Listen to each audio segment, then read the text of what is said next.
Okay, we're online. Let's introduce ourselves. My name is Ralf Brandt and I'm a professor of sport and exercise psychology in Potsdam, Germany. Sinika. Yes, my name is Sinika Timme. I'm a PhD student in sport and exercise psychology at the University of Potsdam. Hi, my name is Timme Nosrat and I'm teaching at the Department of Health Sciences in Lehman College, New York City, USA. Okay, what we're doing here actually, well, we like to have a short article video review on an article we published that appeared only a few days ago in Frontiers in Psychology. And the title of that article was Exercise Frequency and Subjective Well-Being During the COVID-19 Pandemic. And actually we thought that such a little video review could help, for example, students in better understanding what we actually did, and it might also be a good opportunity to meet the authors in a way. Video conferencing, as most of us have become used to during that COVID pandemic. Before we jump into the issue, let me emphasize that today this is Sinika, Sanas and me here in the video, but many other people contributed to the study that was conducted earlier this year. And what you can see here is just a list of names and a map of all the colleagues who contributed to the study and who are still together with us, the International Research Group on COVID and Exercise, because this was only the first study we did and the first article that was actually published, but there is more to come that we will see or we will tell you a little bit later. So I would say let's jump into the article. Sanas, I think you're going to start. Yeah, so as Ralf said, we all experienced the lockdown conditions related to COVID-19 very recently. And it was in March, April, and May in different countries that we experienced this. And we kind of took that opportunity to do this study at the time because we believe that things have changed because of that lockdown. So exercise-related routines and perhaps changes in subjective well-being. So if we go to the next slide, you can see the quick changes here from January to March. What happened in March was it was declared a pandemic, and in April and May, and how the cases are rising here. Quickly, I wanted to just talk about like how it felt here in New York City when everywhere was closed down. We couldn't go anywhere. We all the gyms, all the even outdoor places for group exercises were closed. It was not a great time. So I wanted to ask actually Ralf and Sinika about Germany, because that's probably very different from New York City in that sense. How was it then?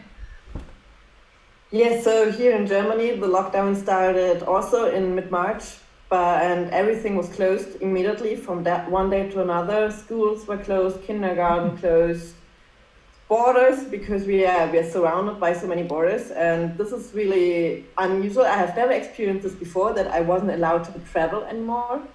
And also of course, the gyms were closed. But actually in Germany, we had, so this immediate closure was quite successful in that we could keep the infection rates constant. And so around end of May, beginning of June, the strict regulation, the strict lockdown started to ease a bit. And now we are living in the kind of new normal. Yeah. If anything was good related to that exceptional situation to that lockdown in early 2020, it was that it actually gave us the chance to conduct our study. So probably Sinika, may I ask you to go to the next slide? This is only to illustrate that during that time, also when we were working from our home offices, this gave us the idea and the chance that we could conduct a study on physical activity behavior and effects on well-being during that time of lockdown. And this slide here is data which we took from the Oxford COVID-19 response tracker, which is a very interesting internet resource you might be interested in, so check it out in the internet. And what you can see here is that we managed to invite participants to a survey study in the time from March 29 to May 27. And what you can see with the two trajectories or curves here is that this was at the high time of the global lockdown. This means that we used this brief time periods and that opportunity of asking people how they feel, how they behave, whether they are physically active or not during a world under lockdown. So let's give our listeners a bit of background. Yeah, so the home confinement and quarantine has definitely negative effects. There are many stressors there were many stresses at that time, and still there are stresses because we are not out of that completely. But like duration of the confinement was unknown, and there was always the fear of infection. There was some misinformation going around, and financial loss, and all of that were basically creating this negative psychological effect and exacerbating psychological symptoms. So if we go to the next slide, because I wanted to talk about those negative effects and then talk about the positive benefits of exercise. Why exercise is important in this picture is because it not only it leads to better cardiorespiratory fitness or essentially a higher level of fitness, but also we know that moderate to vigorous intensity exercise can improve general immune response, very important in this time. Also that it can exercise and physical activity can actually counteract the negative psychological outcomes that we just talked about because of isolation.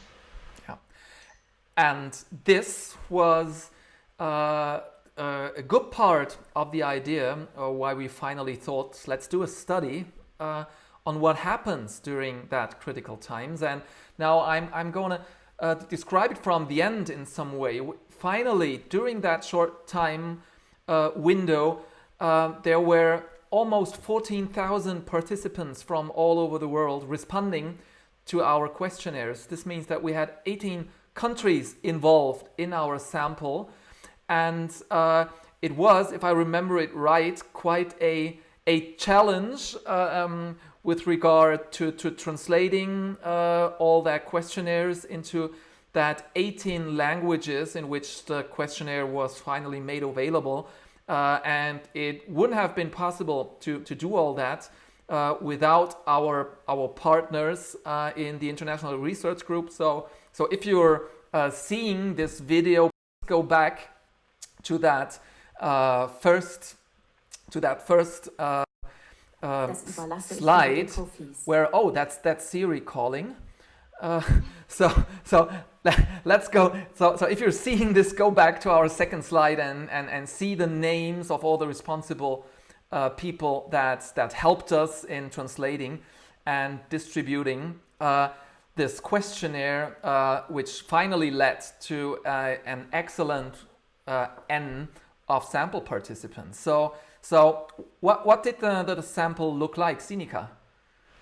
Yes, so here you can see all the countries where we had more than 100 participants from each country, which was great, so that we could also use this data for further analysis. But I mean, it was great to have this huge data set, but there came some challenges with this, because we had different countries. We had this big international data set, and this results in a nested data structure, which means that we had participants in different countries which could actually influence our relationship of exercise behavior and mood, for example. As in the country, there were different lockdown situations, different restrictions, which might influence our behavior. And so we used multi-level regression modeling, where we could account for this nested data structure. But enough on this side. I would say we jump right into the results, and maybe Sanas wants to start and tell us a little bit about the results. Sure. Yeah, so here we can see that, and this is a graph of showing you how people reported their exercise behavior changed during the pandemic and during the lockdown compared to before that. So we can see the way you look at this graph is, let's look at, for example, exercise session intensity. You can see that the horizontal line that goes across what's similar, if you add them up, you can see that about 52% reported that they are active at similar exercise intensity compared to before the pandemic. And again, going up and down, you can see 30% reported lower intensities and about 9% reported higher intensities. Mm-hmm. Same for exercise duration, and the middle is, if you add those numbers across, you will see that about 36% reported that they are doing the same exercise duration compared to before the pandemic, and 31% reported shorter and 24% reported longer. So this is something that's interesting to look at and compare currents to before the pandemic. Yeah. Seeing this figure actually was a bit not of a surprise. Actually, it's something we hope as exercise psychologists. But my first impression was that many people manage to not decrease their levels, and I think that was a bit contrary to what actually we heard through the media also during that time. Or did you have another impression, Sinika?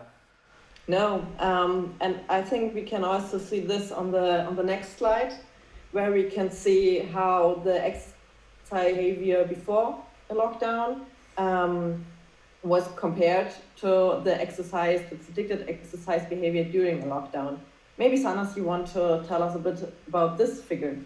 Yeah, exactly as you said. So, although, just a side note, this is a prediction model that predicts for future lockdown conditions based on what we saw during the COVID-19 pandemic. But exactly, we can see that people who exercise almost every day, 4 to 5 days, 2 to 3 days, and they have all these darker color boxes.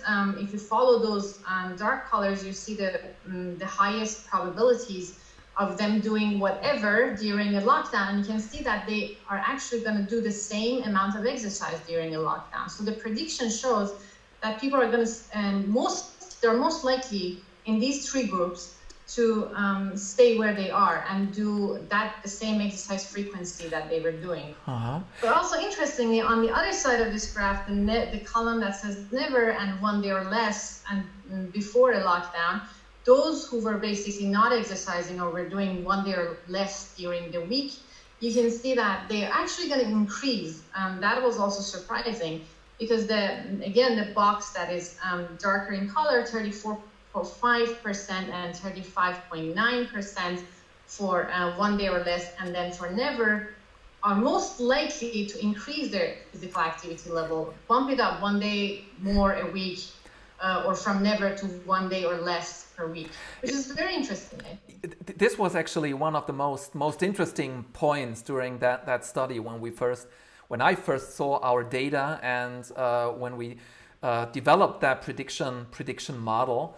That actually, if we just look with me at the down left corner, like those, there were only 30.9% of those who never exercised before the lockdown would maintain that total physical inactivity and would never exercise during the lockdown. But almost 50% of those who never exercised before it initiated some sort of physical activity or exercise, like that 35.9% at least started exercising, being physically active 1 day per week, and 22.8% increased in their exercise levels up to 2 to 3 days. So this was totally different from what I actually expected, and it was interesting to have a look then on the effects on mood, because this was one of our key questions. Sinika, would you introduce some results there? Why is this so good that so many people either increased their exercise behavior or stayed really active? Because as you can see here, on the x-axis, the exercise frequency during the pandemic, the more exercise we do during a pandemic, the higher our mood is. Of course, there are some slight difference between the columns, which stand for the exercise behavior before a pandemic. So, for example, if you were really inactive before, if you never exercised before, you have to increase your exercise behavior really much to get benefits on your mood. And in my opinion, even more important, if you are really regularly exercising almost every day, if you then decrease your exercise behavior, we see the deepest decrease in mood for those who were really active before and now during a pandemic not that active anymore. So this really marks the importance of keeping up your exercise routine, which I can fully understand, as this was really important for me during the pandemic to keep my exercise routine up. Oh yes, I remember that, Sinika. If I know it right, you're into CrossFit. So I remember working on that project together with you when you didn't have the chance to do your regular exercise and fitness training. So how was it? How was it in New York, Sanas? Did you feel something like that? Was it difficult for you to maintain or to increase your exercise level? Did it do something with your mood? I definitely had to change. I would say I didn't decrease it, and that was the good thing, that I tried and kept it up in terms of frequency, but I had to change a lot because I love weight training and I didn't have weights and the gyms were closed, so I started doing crazy amount of body weight training outside. But I'm also very lucky that around this area that I'm living, there are parks that they're open and I could do my exercise. But it was a shock because we had to adapt, and we all probably found some way to adapt if we tried. Yes. Let's emphasize one last point. We've mentioned that already, but I think that's really the most important finding we have. So if you look at that left column, that is those who never exercised before the pandemic, one of the most interesting findings was that those who managed to increase their physical activity level only a little bit, that is, like those who never exercised before the pandemic and then exercised 1 or 2 to 3 times per week, didn't report that increase in mood. So that was really interesting, that among these subgroups, the habitually physically inactive, only those who managed to be physically active on a regular level, that is, go exercising 4 to 5 days per week or almost every day during the week, would experience that positive effect on mood.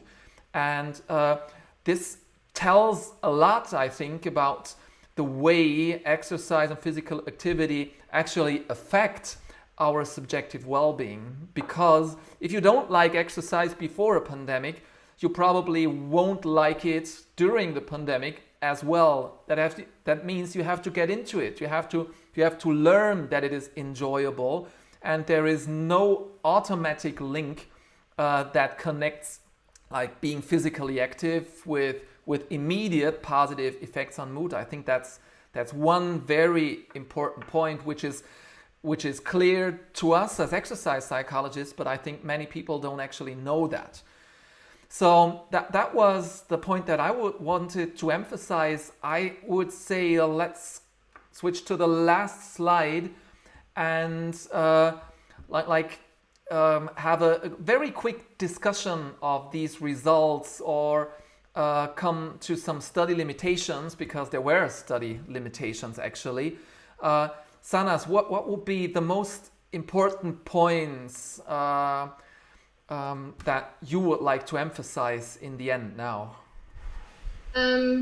So since you mentioned study limitations, there are always limitations, as you said, and we just have to keep this in mind that this was self-report data, and definitely that self-report data is there's possibility of poor memory recall or bias.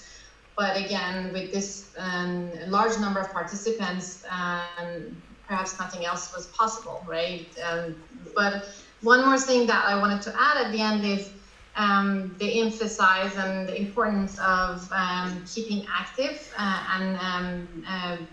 during such a lockdown, or even before it, because we really need the governments around the world to think about promoting physical activity and exercise, and we can see that that is so important in terms of people's mood and psychological status, especially during these hard times. Yes. Yes, so I'm really looking forward to the next steps, which will be a second wave study. So we are planning to ask most participants again to participate and to give us an impression of how their behavior changed during this time and how they are feeling then with it. And I'm really looking forward to get a broader view how our exercise behavior in such a situation affects our mood. And so hopefully as many participants as possible will participate in our second wave. And also huge thank you to all the people who helped us collecting data. And we are planning to continue. Okay, so most important points, very brief summary. We have a very large participant sample, more than 13,000 participants from all over the world. We used some sort of sophisticated statistics to approach these data, and what we see is that many of those who never exercised before lockdowns initiated some sort of exercise routine during it. We saw that exercising regularly helps people with their general mood in everyday life, but that we don't have these immediate effects of exercise if people who never learn to like exercise initiate some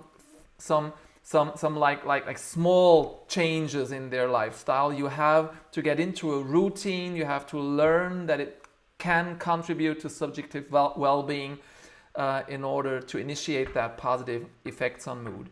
So from my side, I would say hopefully students out there or people who are interested in our research have profited from hearing us discussing a little bit about what we did. Sanas, New York. Yes, now it's afternoon here, but it was really nice talking to everyone, and hope that this pandemic will be over soon. Nothing more to say. So, bye-bye. Bye. Okay, bye.